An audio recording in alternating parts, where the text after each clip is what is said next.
அப்படியே எங்கள் அம்மாவோட ப்ரிப்ரேஷன் மீன் குழம்பு எப்படி செய்கிறாங்கன்னு பார்க்கலாம் வாங்க. ஃபிஷ்ஷை நல்லா வாஷ் பண்ணி வச்சுட்டாங்க. புளியும் அதுக்கேற்ற மாதிரி ஊற வச்சுட்டாங்க. அதுக்கப்புறமா அடுப்பு பற்ற வச்சு கடாய் வச்சு எண்ணெய் ஊற்றிட்டாங்க. மீனுக்கு ஏற்ற மாதிரி எண்ணெய் போட்டால் தான் குழம்பு நல்லாயிருக்கும்னு சொன்னாங்க.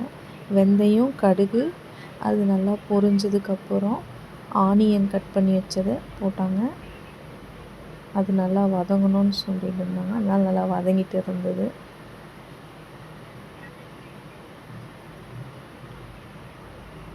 அதுக்கப்புறமா கறிவேப்பிலை, கொத்தமல்லி கொஞ்சமாக போட்டு நல்லா வதக்குனாங்க. அது கூட பூண்டும் போட்டு நல்லா வதங்கணும்னு சொன்னாங்க. நல்லா வதங்கிட்டு இருந்தது. அதுக்கப்புறமா நல்லா பொன்னிறமாக வரணும்னு சொன்னாங்க.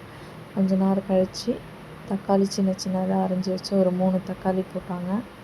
அதுவும் நல்லா தொக்கா ஆகணும்னு சொல்லிட்டு வதக்க விட்டாங்க.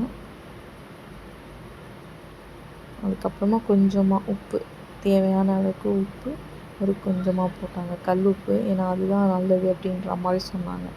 அதெல்லாம் போட்டுட்டு பச்சை மிளகாவும் போட்டாங்க. நல்லா வதக்கிட்டு கொஞ்சமாக சில்லி பவுடர், கடையில் வாங்க சில்லி பவுடர், அது நல்லா வதங்கினதுக்கப்புறம் வீட்டிலேயே அரைச்ச மிளகாத்தூள் 3 ஸ்பூன் போட்டாங்க. நல்லா அதையும் மிக்ஸ் பண்ணிவிட்டு கொஞ்சம் கொஞ்சமாக மிக்ஸ் பண்ணாங்க.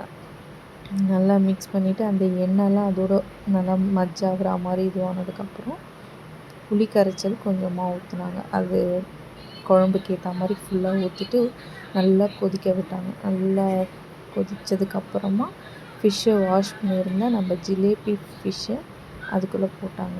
அதை போட்டவுடனே டேஸ்ட் அப்படியே நாக்கில் எச்சி விடுற மாதிரியே இருந்தது.